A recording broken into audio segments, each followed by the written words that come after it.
Salut les Jujiteros. Aujourd'hui, vidéo questions-réponses. Je réponds à vos questions. Mais avant d'aller plus loin, vous mettez pause, vous allez vous abonner. Si vous êtes nouveau sur la page, allez laisser un petit commentaire en dessous pour me dire d'où vous venez. Prepara, combattez! Alors, je réponds à la première question de Salah. Salut Salah. La question c'est, est-ce qu'il y a des fruits que je peux manger à volonté? Oui, non. Je vais te dire non. Pour moi, mais peut-être que pour toi, c'est oui. Pouvoir manger quelque chose à volonté, ça dépend tout d'abord de ton système digestif. À partir du moment où tu mets toujours quelque chose dans ton corps, c'est ton système digestif qui va devoir le traiter. Savoir si les fruits ou non, il y en a que toi tu digères mieux que d'autres, oriente-toi vers ça. Si tu as une optique de te nourrir que d'un fruit, je t'invite à essayer. En fait, il n'y a que le test individuel qui te dira si tu peux digérer ce fruit de manière sans limite, de manière illimitée. Moi, je vais te donner un exemple. J'ai fait des monodiètes à la banane. C'est-à-dire que pendant 24 heures, je mange que de la banane. Quand j'ai faim, bien sûr.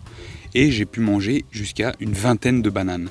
Au niveau digestif, je l'ai très bien supporté. Juste au bout des 24 heures, j'avais même plus faim parce que la banane te rassasie. Et ça, c'est l'avantage. Quand tu fais une monodiète, voilà, je bascule sur le fruit à volonté sur le thème de la monodiète. La monodiète fait que tu vas, même si tu manges un seul aliment tout au long de la journée, quand tu as faim, ça va te rassasier assez rapidement.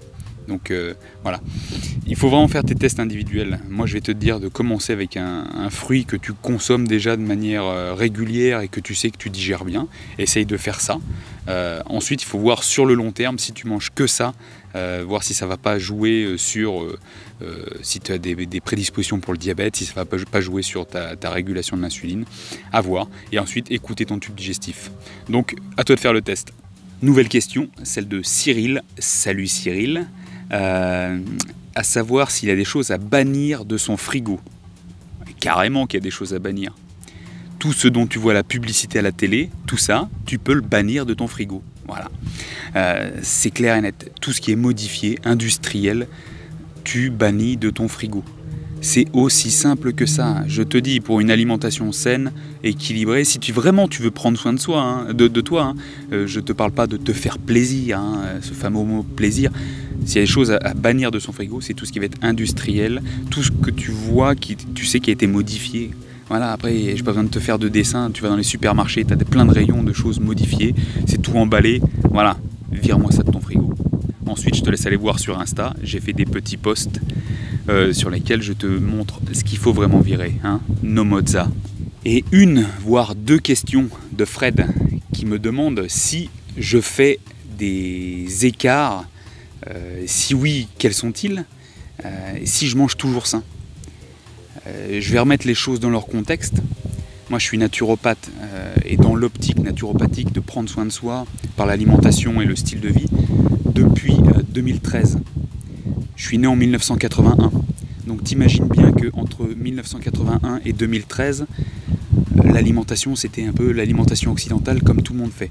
De plus je viens de la campagne, donc c'est alimentation traditionnelle avec bien du beurre, bien de la crème, bien de la boulangerie, bien de la charcuterie. T'as compris. À savoir si maintenant je fais des excès ou si je fais des choses moins saines. Effectivement. Tu vois derrière moi il y a un château, je suis en week-end vacances, week-end en amoureux. Si je vais au resto, je vais te dire, comme moi je fais attention toute l'année, voilà, la plupart du temps, c'est pas parce que je vais déraper, façon de parler, lors d'un resto, que ça va compromettre toute ma vie. Tu vois, il faut remettre ça dans son contexte. J'ai fait un écart. Oui, c'est sûr que si tu fais un écart tous les jours, même un petit, ça reste quotidien. Moi, je suis sur le principe du 80-20. 80% du temps où tu es strict avec toi et 20% où tu peux relâcher. En fonction des objectifs de chacun, je conseille même des fois aller jusqu'à 95% strict, 5% de relâche. Ça dépend si tu as des compétitions ou si tu as un domaine dans lequel tu dois performer. Mais sinon, moi, oui, je fais des écarts. Mais occasionnels.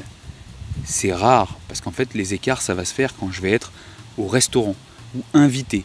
Et ça dépendra aussi de si j'ai des impératifs de forme physique pour des photos, de forme physique pour des compétitions ou pour de la performance. Donc ça, c'est à prendre en compte. Et si tu veux des exemples de savoir comment je dérape, Eh ben écoute, moi ce midi j'ai mangé en dessert, je me suis fait un petit tiramisu framboise spéculoos.